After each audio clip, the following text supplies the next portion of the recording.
કયા દિવસે આમ ચાલેલી બધા હાથ ઊંચા કરીને બોલો કયા દિવસે કયા દિવસે લડેંગે લડેંगे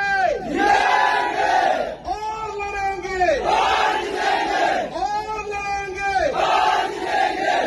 છેલ્લા 10 વર્ષથી આપણે વિશ્વ આદિવાસી સમાજ નો દિવસ ઉજવીએ છીએ અને આજે પણ ખૂબ ઉલ્લાસથી આપણે ઉજવ્યો। આદિવાસી સમસ્ત આદિવાસી સમાજના પ્રમુખ રાકેશભાઈ, બાબુ કાકા, ચિરાગભાઈ, મહેન્દ્રભાઈ, હસમુખભાઈ, તમામ આગેવાનોની સાથે આપણે આજે આ ઉજવ્યો છે, પરંતુ ઉજવણીની સાથે સાથે આક્રોશ પણ છે ને આક્રોશ?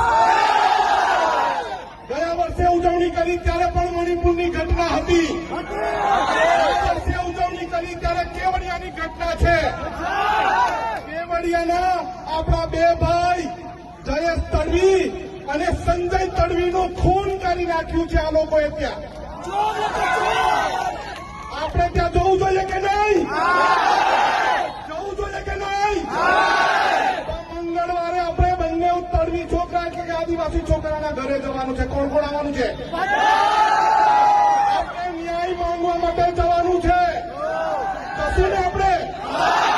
બીજી વાત કે આગળ પણ સુપ્રીમ કોર્ટે કાયદો કરીને જંગલમાં રહેતા 10 લાખ આદિવાસી સમાજના લોકોને બહાર કાઢવાની વાત કરેલી, અને આ વખતે હું વાત કરી છે, આ વખતે આપણને વર્ગીકરણ કરવાની વાત કરી છે, છૂટા પાડવાની વાત કરી છે, પરંતુ એ જજની પેનલને ખબર નથી।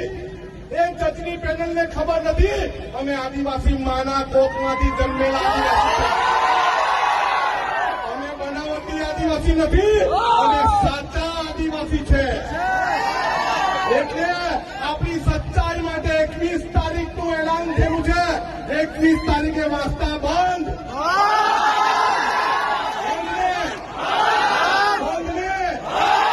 21 તારીખે બધું બંધ થવું જોઈએ, અને એની પૂર્ણાહુતિ પણ અહીંયા જ કરીશું હનુમાનવાડી ચાલે। આપણે મંગળવારે જવાનું છે કેવડિયા। ક્યાં જવાનું છે? શેના માટે જવાનું છે? આપણી સાથે આપણા આદિવાસી સમાજના બે દીકરા સાથે અન્યાય થયો છે, એને ન્યાય અપાવવા માટે આપણે જવાનું છે। જવાનું છે ને? સૌને જય આદિવાસી, જય જોહાર। લડેંગે લડેંગે और लड़ेंगे।